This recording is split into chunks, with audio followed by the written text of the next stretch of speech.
Hello and welcome to the Microbiome Medics podcast. I'm Dr. Siobhan McCormack. And I'm Dr. Sheena Fraser, and we're your co-hosts. We are both GPs and lifestyle medics with a shared passion for microbiome science. We'll be translating the evidence and packaging it into actionable, bite-sized chunks so that you can harness the power of the microbiome to improve your own health and that of your patients. Hello and welcome to another episode of Microbiome Medics podcast. I'm Dr. Siobhan McCormack, and this episode is dedicated to the incredible work of today's guest, microbiome science legend, Professor Martin Blaser. Now, I'm going to skip over his long list of academic posts, his hundreds of publications, his numerous prizes, because, quite frankly, it would take too long. But for listeners new to the podcast, let's just say Marty Blaser is to microbiome science what Elvis Presley is to rock and roll. Professor Martin Blaser, welcome. Thank you. I appreciate that.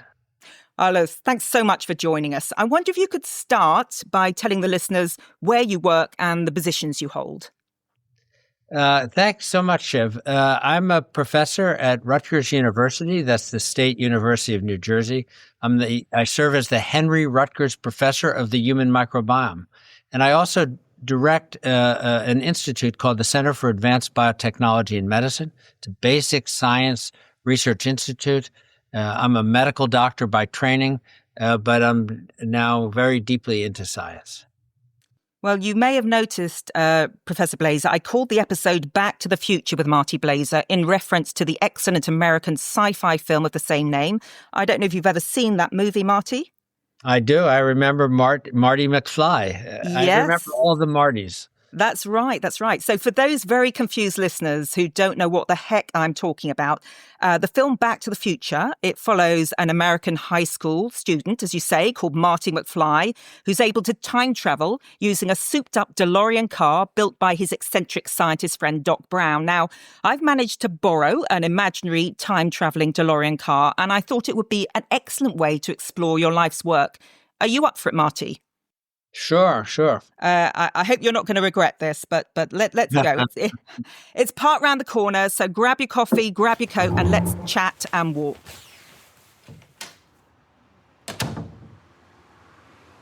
So, Marty, what was high school like for you, and how did you get from high school student to microbiome scientist? High school, was wonderful and terrible, like it is for everybody. But I did survive. I actually had a good time, especially in my last year of high school. I kind of came into my own, and I was always good in science, and they kind of pointed me in that direction. I went off to college. I studied economics. That was my first degree because I was always interested in that kind of thing. But I discovered that I would never be a great economist because at the really high level, it's all math. And I'm actually very good in math, but still not good enough. And so I didn't know what to do. The Vietnam War was going on. My parents said, why don't you become a doctor? And I didn't really have many good alternatives. I said, okay, I'll try. I took organic chemistry, the famous course that makes and breaks students. I found I liked it. And that kind of settled my fate. I became a doctor. I worked in internal medicine. The way careers go, I was living in Denver, Colorado. I loved Colorado. I was finishing my training in medicine, and I wanted to stay in Denver, and I also wanted to get some more training. I wanted to have a specialty. So I went to the chiefs of the divisions of endocrinology, rheumatology, infectious disease, allergy, and clinical immunology to see if they had any positions for that July. By this time it was March, and all of them said, "Oh no, it's much too late. There are no positions." And so I decided I was going to do some more emergency room work. I got my license in Kansas. Everything was set, and on May 15th they called me and said, "We have an unexpected opening for a position in infectious diseases." I said, "Great, I'll take it." 2 weeks later, the endocrine guy called me. He said, "We have an opening." I said, "I'm sorry, I've accepted ID." Clinical immunology had an opening 2 weeks after that. I began my fellowship on July 1, all based on who dropped out of their program first. That's how it happened. On July 10th, I saw a patient with a weird organism in his blood and in his brain called Campylobacter fetus. I knew nothing about it. And I decided that I'll give a conference about that because we had to give conferences as trainees. And what's better than something obscure that nobody knows anything about? And as I was doing it, I read a paper written by a local doctor in Worcester named Martin Skiro, a paper in the British Medical Journal called Campylobacter enteritis, a new disease. And that was the cousin of the organism I was studying. I thought, wow, that's so interesting. I gave my conference. Afterwards, a very small, petite Chinese woman came up to me, Wen Lan Wan. She said, I'm interested in that organism too. She became my closest colleague for the next 10 years. We started working on Campylobacter. I went to the Center for Disease Control. Came back to Colorado. I was on the faculty. I went to Vanderbilt as the chief of infectious disease. I went to NYU as the chair of medicine. And now I'm running a research institute. So a lot of movement, but I've had a long and wonderful medical career.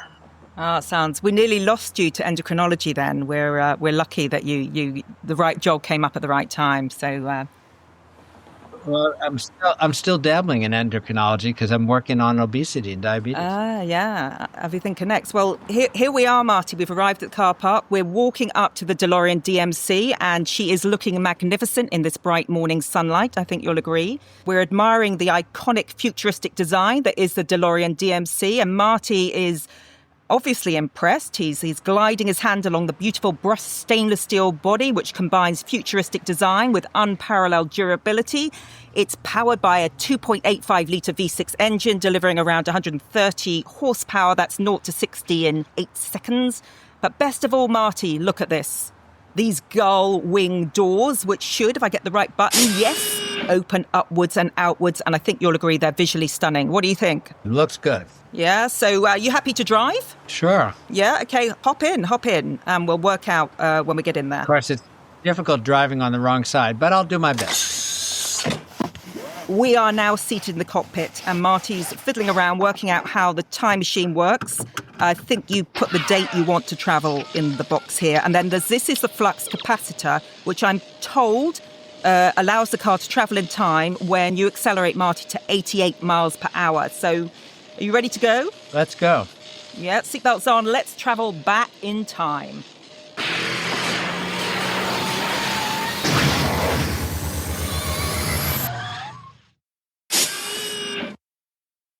So we've arrived at our first destination. Marty, where are we, and why have you brought me to this year?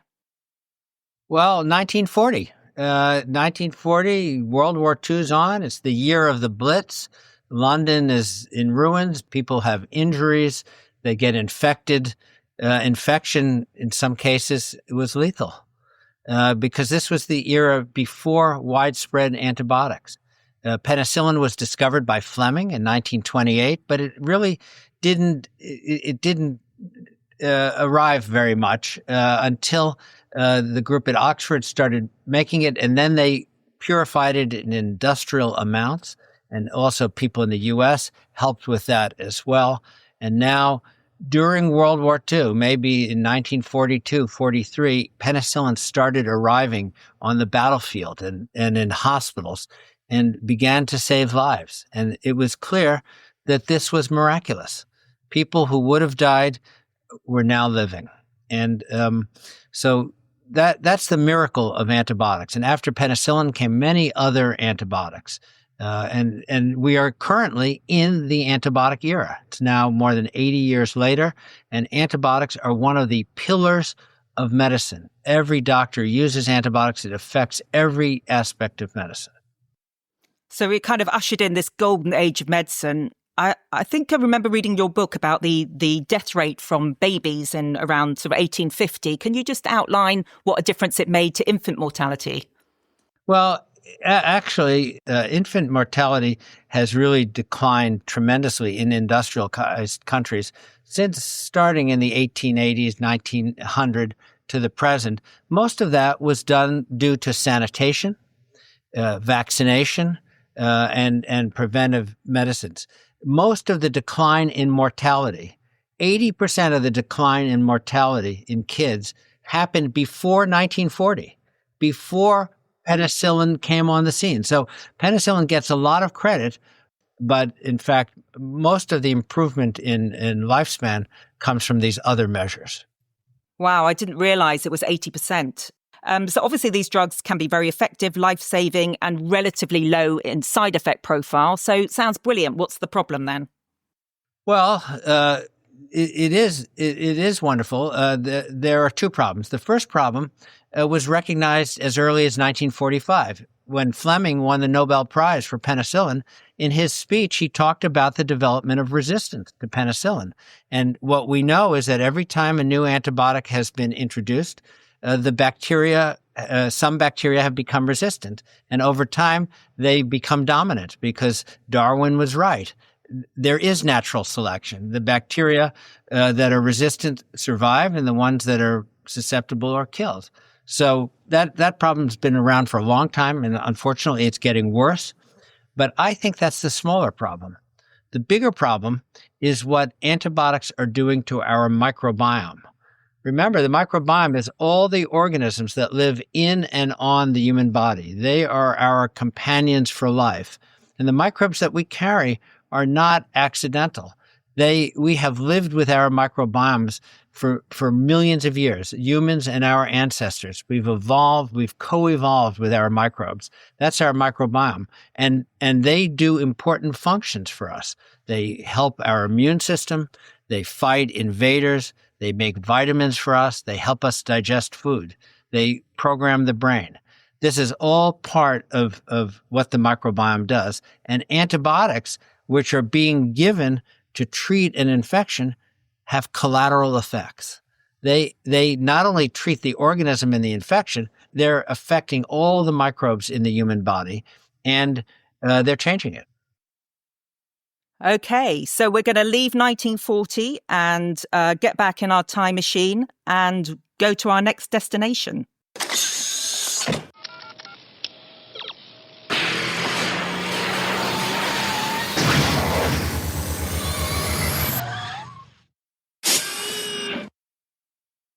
So, Marty, we've arrived at our second destination. What year is it, and why have you brought me here? Well, I brought you to about 1992, a big leap, and you wanted me to focus on a bacteria called Helicobacter pylori. So in 1983, two scientists in Australia, Barry Marshall and Robin Warren, discovered that the human stomach is colonized by a bacterium, which they first isolated, and ultimately it was called Helicobacter pylori. Interestingly, initially it was called gastric Campylobacter-like organism, and that's how I got involved because I was still studying Campylobacters at that point. But Marshall and Warren showed that some people have Helicobacter pylori in their stomach, and I can call that HP just for simplicity's case. They have HP in their stomach, and the people who have it are more likely to develop peptic ulcers, especially duodenal ulcers. And they and others showed that if you eradicate that organism from the stomach, you change the natural history of peptic ulcer disease. The ulcers generally are cured. So this was dramatic, really important discovery. It won the Nobel Prize for them because that was a great discovery. And I got involved in Helicobacter from when I heard Marshall talk about his work in 1983. And we developed some of the first blood tests that were accurate to tell whether a person had Helicobacter or not. And that opened up a lot of doors. And then we started working on stomach cancer because that's another important disease. And we showed that people who had Helicobacter were 6 times more likely to develop gastric cancer than people who did not have Helicobacter. And that and studies by other investigators put Helicobacter on the map as a bacteria that causes cancer. And so here's Helicobacter. It's causing ulcer disease. It's causing cancer. We at a group in Italy found a gene. We discovered a gene which we called CAG-A, which kind of differentiated Helicobacters into we'll call them milk chocolate and dark chocolate. Kage-positive strains are the dark chocolate strains. They're more intense. They have more interaction with the host. And we showed that people who had Kage-positive strains were more likely to develop cancer, more likely to develop ulcers. So we were honing in on this because most people who have Helicobacter have no disease. They have no symptoms.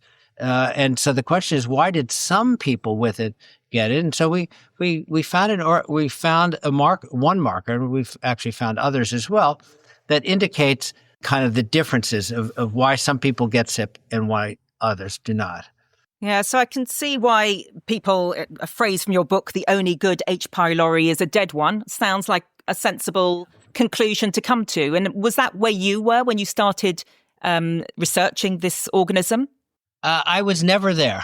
I was never there. We were seeing its relationship to disease, but most of the people working in the field were gastroenterologists. They're interested in clinical medicine. And I had a background in infectious disease. I'm interested in ecology and evolution, and the idea that we should get rid of Helicobacter. When people started saying we should get rid of Helicobacter from everyone, I was intuitively skeptical. I thought, well, why is that true? And in a sense, I began looking around to see, is that really true? Because everything suggested at that time, and we now know that Helicobacter has been with humans since before we were humans.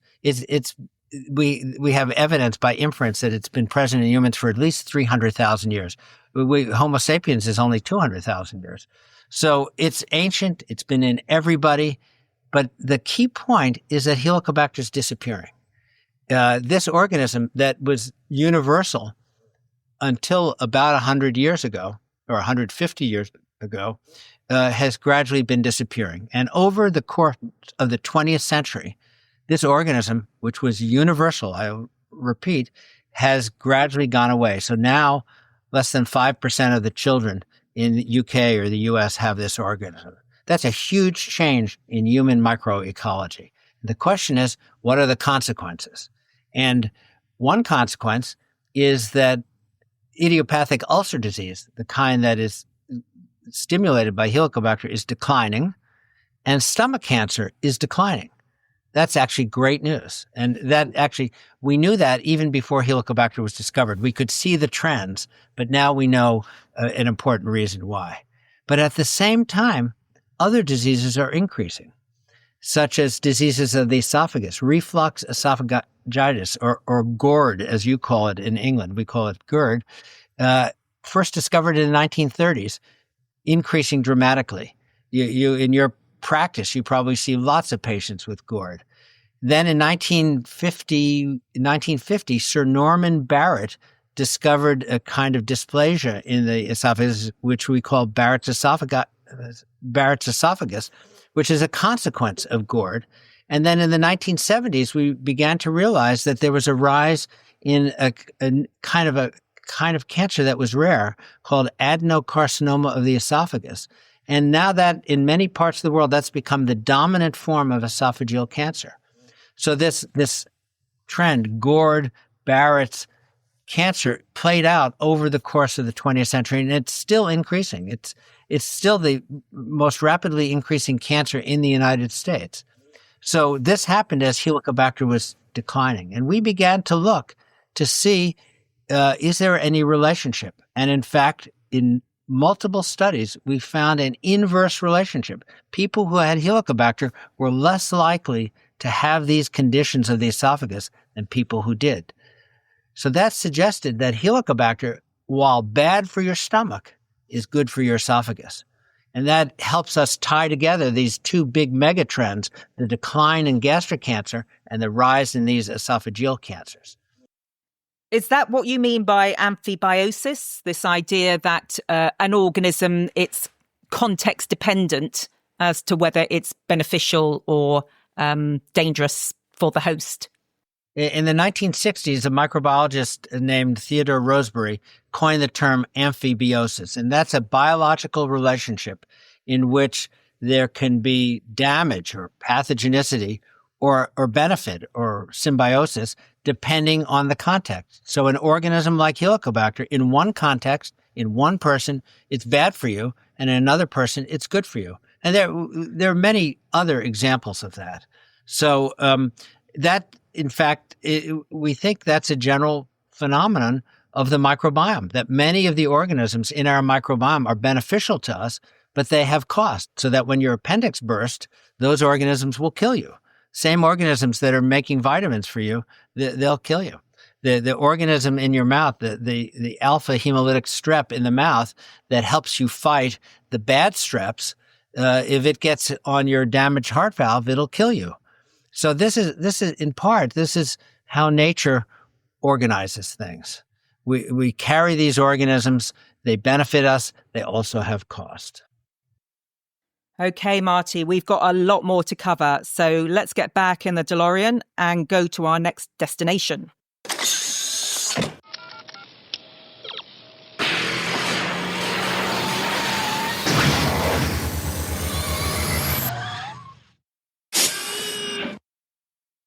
So we've arrived at our third stop. It's 2006, I think. Is this New York University we're at, Marty, now? Right.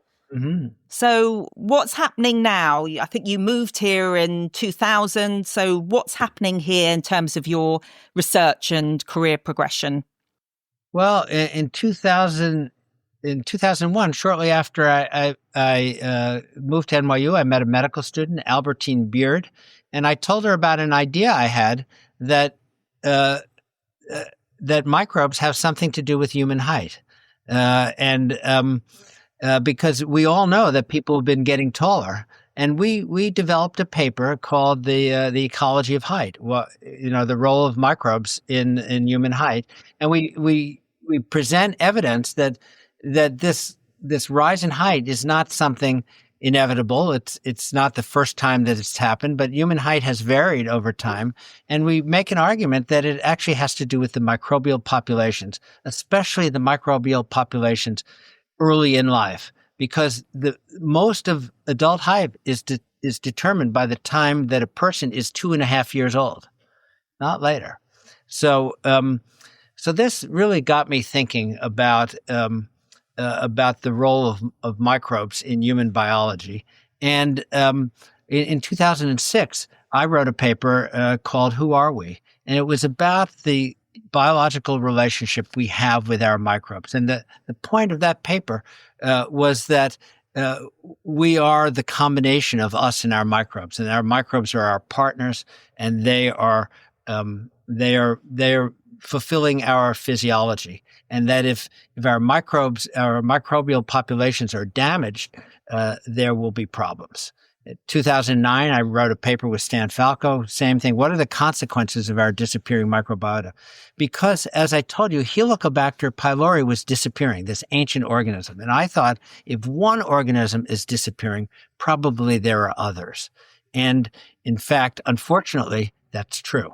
We now know, to the present, 2025, we now know that there have been many organisms have disappeared. If we compare the diversity of our gut microbiome to uncontacted Amerindians in the Amazon, we've already lost 50% of our diversity. Wow. So it really is a silent extinction. It is. And by the way, we haven't discussed this. You talked about the book. There's actually a film called The Invisible Extinction. I don't know if you've seen that. It's available on Amazon.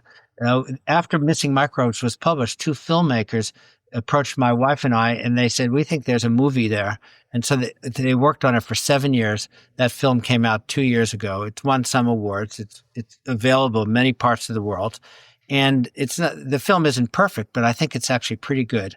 It's for the general public, The Invisible Extinction. And so this was the idea that we have, starting with our understanding of Helicobacter, we now realize that we have lost many of our ancient cohabitants, organisms that are part of human physiology. And as we've lost them, now new diseases are arising. And that has really, in the 2000s, that has really been my work, is to see what's the effect of the loss of microbes and the rise of disease. And being an infectious disease specialist, I focused on antibiotics.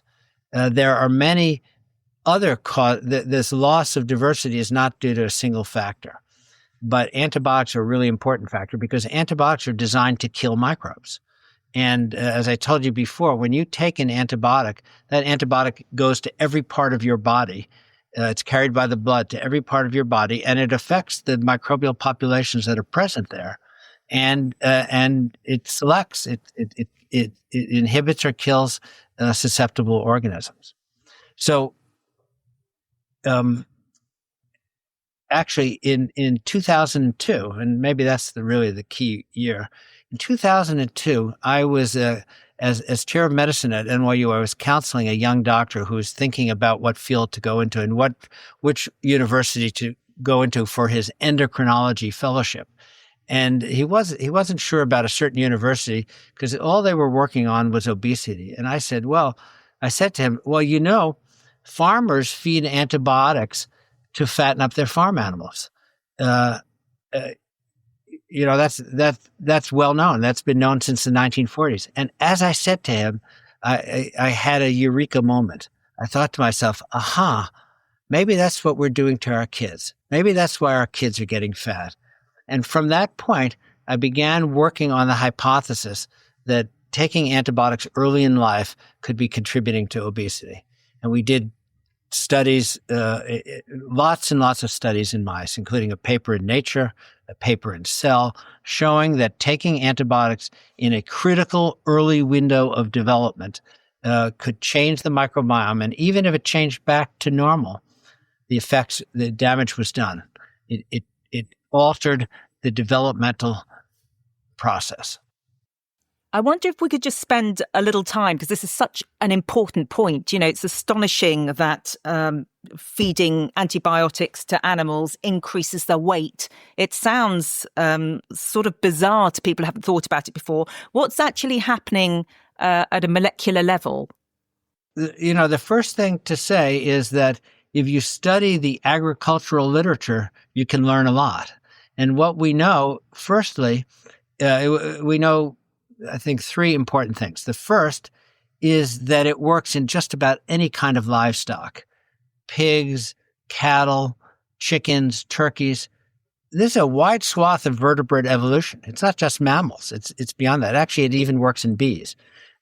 Second, the agents that do it are antibacterials. Just about any antibacterial will do it, but not antifungals or antivirals. They're very specific to bacteria, regardless of what kind of antibiotic. And the third thing that the farmers found is that the earlier they started the antibiotic, the earlier in life they started the antibiotic, the stronger the effect. The effect on how much they grew, and what's called feed efficiency, the conversion of food calories into body mass. That's what farmers are trying to do. They're trying to fatten up their animals, bring them to market early. It works, and that's why farmers all over the world put antibiotics in their animal feed, because it increases their profit margin. It brings the animals to market faster. They use their feed more efficiently. Now, of course, there's a bad effect from that, and that is that it promotes antibiotic resistance. And gradually, in certain countries, in EU and other places, they're trying to eliminate that with medium success.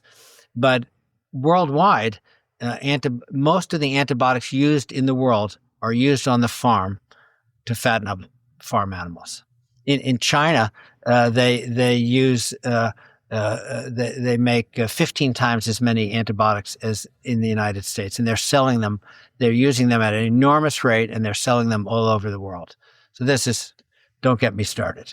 So when we consume those animal products which have they've been consuming antibiotics, does that pass down to us? Generally not, because in most cases, there are laws that there has to be a washout period, that if you feed the animals antibiotics, you can't slaughter them the next day. Now, and you can't use the milk that day. There are some exceptions to that, and I think it used to be worse than it is now. But the issue about the farm is that it's an analogy. If farmers feed antibiotics to young animals and they get bigger, I think that's what we're doing to our kids. And that's what we have shown again and again in mice. So again, Marty, what's actually happening? So what is it doing? So it's altering the microbiome, and then that is causing an increased absorption or breakdown of foods, or what's happening? Yeah, well, several things. First, we have to look at the context, and that is that the microbiome that we have and that our babies have is not accidental. We have co-evolved with it, and our immune system and our metabolic system have co-evolved with it. There's a kind of basal programming. And now what the farmers showed is that with the antibiotics, you're changing that basal programming. So one of the problems is that there are so many effects, it's hard to sort out which is the single key effect. And I'll think it's one. For example, by changing the microbial composition, it changes the energy efficiency of the microbiome. They're able to hold on to, when you eat an apple, some of those calories are absorbed and some of them go into your colon, and then your microbes ferment that and they produce energy for themselves and for you. And when you take antibiotics, you increase the number of calories that stay in the body. So that's one thing. And second thing is you're changing the relationship of the microbes and the innate immune system that has evolved for a certain microbiome. Now it's got a different microbiome. There are different immunological programming. One of the things I learned in economics a long time ago was the idea that you can't have both guns and butter. You can either spend money on defense or on consumption. So if you're spending less energy on an immune system to fight your gut bacteria, then you have more energy for the to put into fat tissue. Also, we've shown that there are big changes in the liver, metabolic pathways that are involved in the production of fat and in the transport of fat to the periphery. So there are multiple mechanisms. We're not done yet. We don't have every piece of it nailed, but we've got a lot of the molecular mechanisms in place. But I just want to segue for a moment, because early life is a really important time for metabolic development. That's when the body has to decide how much energy to store and how much energy to spend. And that's what growth is about. But in early life, there are also immunologic decisions. What's self and what's non-self? What's dangerous and what's not dangerous? The immune system is evolving, and so is the brain. Who's a friend, who's not? So it turns out that the gut microbiome is connected to all three compartments. It's connected to the portal circulation for metabolism. It's connected to the immune cells in the intestines, in the Peyer's patches, and it's connected to the brain through the vagus nerve, hormones, and other mechanisms. So that's a really crucial junction. And when we began studying obesity, I already knew that there were other diseases that have been rising quite a bit, like asthma and allergies and inflammatory diseases like inflammatory bowel disease. So the hypothesis broadened that it wasn't just antibiotics were not just promoting obesity; they were contributing to our modern plagues. That's I had the idea for that book, Missing Microbes, around 2006. It took me a while to get it together, but eventually the book came out in 2014. And the idea is that by changing the microbiome early in life, you're affecting how the baby develops, and that has clinical consequences. So, Marty, if I can just clarify this. So I was born by vaginal delivery, when at the time of my birth, I'm considered essentially microbe-free. As I passed through my mother's vaginal canal, I would have collected microbes from the vagina, from the perianal region, from the feces, and all those microbes would have been are carefully orchestrated sort of pioneers in my gut, and then other microbes join them, and then that's the genesis of my gut microbiome. Is that correct? That is absolutely correct, and that's correct for every mammal, not just humans. You were talking about 70 million years of mammalian evolution. And it's actually deeper than that. Even birds, they poop on their eggs so that they will seed the new generation with their microbiome. There's an intergenerational passage of microbes. And your question, you've set this up so I can hit the ball out of the park. So now we're doing something different. We're doing cesarean sections. And so the baby is missing that trip through the birth canal. And in the United States, 1 baby out of 3 is born by C-section. In some countries, it's more than 50% of babies are born by C-section. C-section has become the new norm. And those babies do not acquire their normal microbiome. And that initial work was done by Maria Gloria Dominguez, who happens to be my wife. And she showed that C-section babies have an abnormal microbiome. Together, we showed that their microbiome doesn't normalize for at least a year. Eventually, it becomes normal. But that first year of life, they're going ahead with a microbiome that is different than the ancestrally programmed microbiome of all mammals. And she has done work to restore the microbiome through something called vaginal seeding, where the vaginal microbiota is put on a gauze from a woman who's going to have an elective C-section, and then the baby is swabbed by that. And she's shown that already begins to restore the microbiome toward the natural. That's incredible. So my understanding is these pioneer microbes that you inherit, if you like, from your mother, they're incredibly important at teaching your immune system. So there's this kind of, they're like primary school teachers for your nascent immune system. And so trying to teach your immune system not to overreact, but to be responsive when it needs to. Is that sort of part of what you're talking about? Absolutely. I think you said it really well. And that's a very nice metaphor. I'm going to try to use that as well. That's the importance of good primary education. So if you're not teaching your immune system, what are the consequences? So you have a depleted gut microbiome in, say, a baby born by cesarean section who's also likely to have been given antibiotics. You've got a sort of double whammy there. And then if you're adding formula feeding as well, that is depleting it further. So presumably what you're saying is then the immune system isn't building up this reference library that it should be, and that has consequences further down the line. How does that work? Yeah, you're absolutely. I think you stated it very well. It's like the immune system is hanging around with the wrong group of kids, and they're getting into trouble.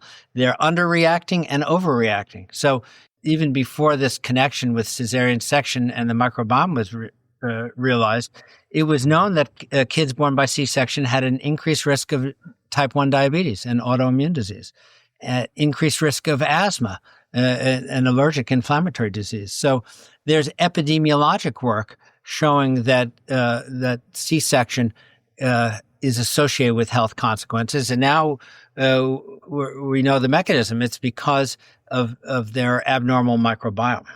Okay, so so the immune system would be overreacting, so you would get autoimmune diseases, and it'd be overreacting to pollen and sort of peanuts and. See, the immune system is very complex, and it has this whole series of checks and balances.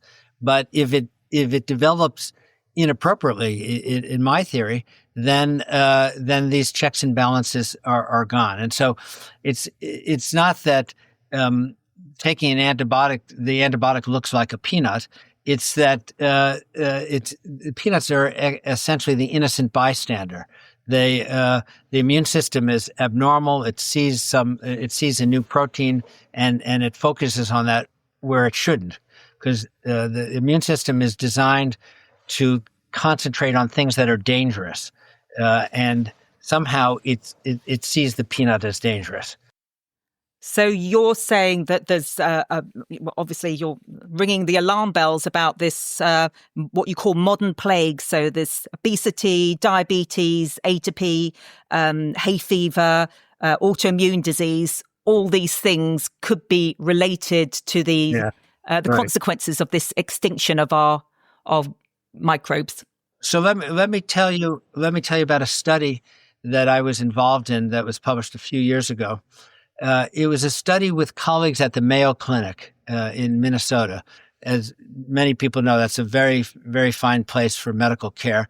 Mayo Clinic is located in Rochester, Minnesota, which is in Olmsted County, Minnesota. And there have been many studies of epidemiology in Olmsted County. And so when I visited the Mayo Clinic a few years ago, I said, why don't you do a study of antibiotics in your population? And they said, good idea. So together, we studied all the kids born in Olmsted County over about a 13-year period. In total, about 14,000 children. And because almost everyone gets their medical care there, we had very good records. And so we were interested in antibiotic exposure in the first 2 years of life, and then health outcomes from the age of 2 up to the age of 13. And so we looked at 10 different conditions, and I'll see if I can remember them. Asthma, atopy, food allergy, celiac disease, overweight, obesity, autism, ADHD, learning disabilities. I think I left one out. But the point is that we looked at the data. It's all blinded data. And then we constructed a hazard ratio. And for the 10 conditions we studied, all 10, the hazard ratio was greater than 1. And 8 of the 10, it was statistically significant. And so that shows that was evidence that early exposure to antibiotics increased the risk for these was associated with the increased risk for these childhood diseases. There were dose responses. The more doses of antibiotics, the higher the risk. There were timing issues about when in the first 2 years of life, was it the first 6 months, or it wasn't the same for each disease. And there were differences amongst the antibiotics as well. Now, we did that study. Since then, I've been involved in 2 other studies which are being submitted for publication. One is a study in the UK of more than 1 million children, and we find many of the same findings. And the other is a study in Denmark of all the children born in Denmark over a 10-year period, and we find many of the same findings as well. So we have an epidemiologic signature that the antibiotics are not just causing or associated with a single disease, but a variety of disease, all these diseases that have gone up since the introduction of antibiotics. Antibiotics are not the only factor, but these different kinds of studies try to isolate the effect of antibiotics from other things. So my clinical colleagues would say, look, you've got a bunch of poorly kids, they go to their doctor and they get drugs, including antibiotics. This proves that poorly kids see doctors and get given antibiotics, not the other way round. How do you account for that when you're doing these sort of cohort studies? That's why we do studies in mice, because in the mouse studies, the only variable we give are antibiotics or not. So how do you prove causality? A great English epidemiologist was named Sir Austin Bradford Hill, and he developed 9 criteria to look at causal relationships. And basically, I've recently made a table of this. We've just about fulfilled all of them for obesity and antibiotics. It involves coherence, temporality, analogy, experimentation, etc. How do you prove that smoking causes lung cancer? There are people who smoke who never get lung cancer. There are people who don't smoke who get lung cancer. So it's not a one-to-one relationship, but it is a risk factor. It increases the risk, and antibiotics increase the risk for this wide variety of diseases. What we're working on now are really addressing many of the same questions that you asked. We're trying to really pin down the causal relationships. We're trying to understand the mechanisms by why in one child will get asthma and another child will become obese. Actually, there's coalescence. Kids who have asthma are more likely to be obese. Kids who are obese are more likely to develop asthma or food allergies. So they are not independent. So we're trying to understand the causal relationships. We're trying to understand the mechanisms, and very importantly, we're trying to understand restorations. How can we bring things back? How can we give back the organisms that have been lost? Can we give molecules? Can we give chemicals that will help restore the immune system? I'm pretty sure that mostly what we have to do is for these diseases is it's got to be very early in life, because the causation of these diseases, like height, is happening in the first 2 years of life. So, Marty, we're going to get back in the car because we're going to go into the future.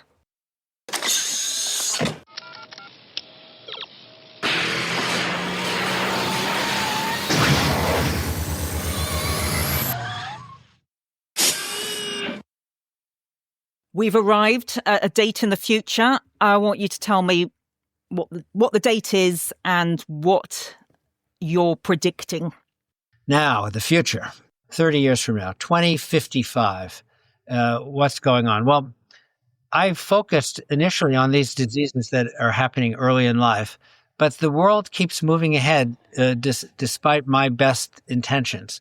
And what we've learned is that there are a number of other diseases that are growing, diseases in adults. For example, cancer in general is an old age disease, but there's more and more evidence of certain cancers rising in young adults. This is across many different cancers. And the question is, why is that happening? And it's very bad to die of cancer when you're 80, but it's really bad to die of cancer when you're 40. And unfortunately, these early cancers are going up. One of the areas where the early cancers are going up is stomach cancer. And there's already some evidence that the people who are getting these cancers don't have Helicobacter. So Helicobacter is bad for your stomach for the classic gastric cancer, but maybe the organisms that are replacing it in the stomach are generating this new cancer. We don't know yet. It's early, but with this is amphibiosis. Helicobacter is so early gastric cancer. That's the first one that got my attention, but it's happening early colon cancer as well, thyroid cancer, kidney cancer, more common in women than men. So gastric cancer, which is a disease that has been male dominated, according to the statistics from the National Cancer Institute, if the current trends continue, by 2050, it's going to flip to female dominated. So when you started, you were a microbiologist, and I suppose you were looking at single microbes, but now you're an ecologist. You're looking at these communities. It must be incredibly complex, big data systems approaches, because everything has consequences everywhere in this, very complex molecular system. I just can't begin to think how you work it all out. It's beyond me. I went from studying single organisms and single mechanisms to this big ecology thing. And now I'm trying to go back to the singleness as well, because it's important to understand the mechanisms. I want to get back to molecules, single bugs and molecules, because we can do something about that. We can give bugs back. We could give genetically engineered bugs back. We can give molecules back. There are lots of things that we can do. And so that takes us to 2055. And so I'm just worried what in 2009, Stan Falco and I showed a diagram in our paper, this idea that the microbiome is going down by generations, that it's stepping down generation by generation. So now, 30 years from now, we're 1.5 or 2 more generations. I'm afraid that it's going to keep stepping down. And so that suggests that the trends are going to get worse. We already know that obesity is getting worse all over the developed world and the developing world. The same things are happening in the developing world. They just started later. I'm concerned about that, but I'm particularly concerned about epidemics, because the microbiome is our coast guard. It helps fight off invaders, and we have depleted the coast guard.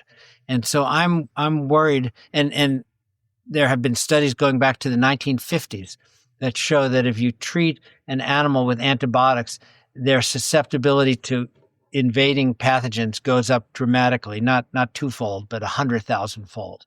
So I'm concerned that by depleting our microbiome, we're becoming more susceptible to invaders.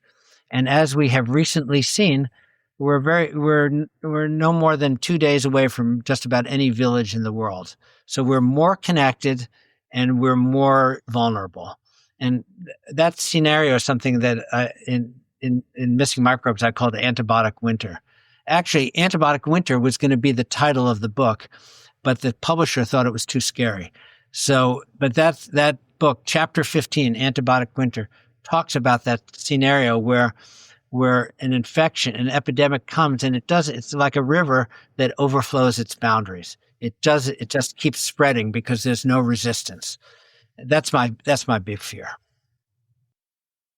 So you've got this potential population of poorly people with obesity, diabetes, autoimmune disease, poor immune function. When they do get an epidemic, they have the reduced ability to fight it. And a double whammy is you give them antibiotics, and there's a higher rate of antimicrobial resistance. So you're talking about a scenario of increased morbidity and mortality, and sort of almost moving back to where we started on this journey, which was kind of the pre-antibiotic era. It sounds pretty dismal. It is dismal. And by the way, I wrote this. This was published in 2014.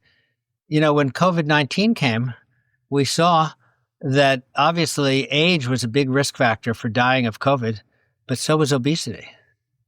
So it's already unfortunately one materialization of the hypothesis that these changes, which we think obesity is being driven, at least in part, by the altered microbiome, is leading to a mortality that was unexpected, and it's not linear. It's multidimensional. So yeah, so this is my big fear, and this is why I'm talking to you today, because part of my life's work has become talking to people about these problems, talking to doctors, talking to scientists, talking to the general public, so they understand this, that when you take an antibiotic, actually, it potentially has cost for you. And not only does it have cost for you, but it might have cost for your children, because mothers are passing their microbiome to their kids. If the mother's microbiome is depleted, their baby will be born with a depleted microbiome. So, this in my long career, right now, this is the most important stuff of my whole career right now. Yeah, absolutely. I mean, as a doctor, you'll be aware of that phrase, first do no harm. And there is this tendency where you're thinking, well, certainly in the 90s, where we used to sort of give out antibiotics thinking, well, it's not going to do any harm, is it? And you're covering your bases. Whereas now we're looking at a scenario, perhaps it will be in our British National Formulary, that all these things are potential side effects and that we have to discuss them with patients as they discuss the risk-benefit ratio. We have to change the conversation in the consultation room from this might not help you, but it won't hurt, to this might not help you and it can hurt. So we have to balance things better. If you're really sick, you need an antibiotic. But if you have a mild illness, let's wait.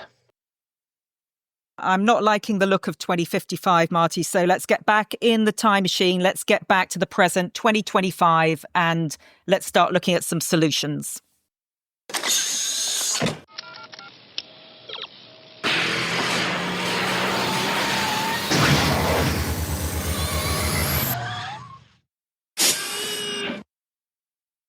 Number one, stop the ongoing damage. Use antibiotics much more wisely than we're doing. And I've actually devoted a lot of effort to this and studying this. It turns out that among doctors, there's tremendous variation in the prescribing of antibiotics. Some doctors prescribe it to everybody. Some doctors prescribe it very sparingly. That's everywhere where you look. And so we have to retrain the medical profession about this. And we have to retrain the public about the cost of the antibiotics. We have to avoid doing C-sections unless they're absolutely necessary. You brought up the issue of formula feeding versus breastfeeding, which we mammals have been doing for 70 million years. There are occasionally times when that's not possible, but formula feeding has cost because breast milk has micronutrients that are not present in formula. These are particular sugars and other molecules, and formula just isn't as good. So we have to stop that damage during the critical period of time, the first 6 months of life, are the most important point in any baby's life. Then there are many antibacterials in the foods that we use. We don't think about it, but the things that are used to increase shelf life are antibacterial, and now we eat them. What's the effect of those on the microbiome? There already have been studies that there are effects, and things like emulsifiers and the kind of food processing that we're doing. So, number one, minimize the damage. Number two, think about restoration. Identify the key organisms. Maybe we'll give Helicobacter pylori back to people, and then maybe eliminate it when they're 30 or 40 years old, so they get the early life benefit, but not the late in life cost. So these are examples. Maybe compared to 100 years ago, we do something quite different now. We do blood tests on people. We healthy people, we say, okay, we're going to check your blood test. I think we're going to start checking stool tests, and we're going to understand what those compositions actually mean. Right now, there are people who are willing to sell you a guide to your microbiome, but that data so far isn't very useful. But eventually it will be useful. And a doctor will say, you have high blood pressure. I'm going to check your microbiome, and that will determine if you have microbiome A, we're going to give you formulas, drugs A, and if you have microbiome B, we're going to give you drugs B. That's going to help decide the efficacy of the drugs and maybe even the toxicity. Probiotics. So right now, there are thousands of probiotic products out there. Most of them are generally safe, not completely safe. Almost all of them have been untested for the kinds of things that they're being used for. There are big placebo effects. I have nothing against placebos, but if somebody were seriously ill, that wouldn't be the thing to use. I think there will be really important probiotics in the future. Those will be developed by medical science. Marty, this has been incredible. I've learned so much. Your book, Missing Microbes, I insist that everyone listening to this podcast goes and buys it. It's absolutely brilliant. I've read it a few times, and each time I read it, I learn more. And I have seen the film that you mentioned, The Invisible Extinction, which came out in 2023. It's an award-winning feature-length documentary. I think they say something like 2 scientists race to save our vanishing microbes before it's too late. So that's you and your wife, Professor Maria Gloria Dominguez-Bello. And it's absolutely fantastic, very engaging, really informative. Marty, honestly, I'm so grateful for your time today and also for your incredible work and outstanding achievements in microbiome science. Yeah, I would like to thank you for your very intelligent questions and the passion that you have. And that's what's going to make the world go round, and that's what's going to change things. Antibiotics are terrific discoveries. We have to use them wisely. We have to use our brains. And you're obviously going to be at the forefront of that. You are sounding the alarm, and we have to respond. And everyone start by reading the book and watching the film. So thank you, Marty. Is there anything you'd like to add? Well, I'd really like to take the DeLorean on a final spin. Oh, Marty, absolutely. Hey, we'll even throw in some sound effects.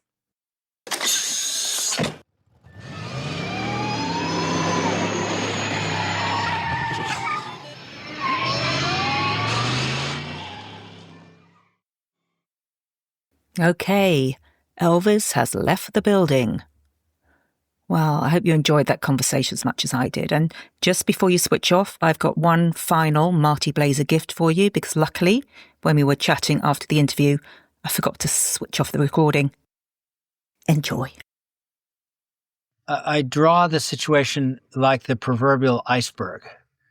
So this is the iceberg about the ecological effects of antibiotics. The tip of the iceberg that has been visible for a long time is antibiotic resistance. We see it, we know it, but the body, like the iceberg, the bigger part is underwater. It's been silent. And that's the effects of antibiotics on the microbiome. Those effects could be short-term or long-term. They could affect metabolism, immunity, neurodevelopment, and then they can have all kinds of disease consequences. We're just learning about that big area underwater.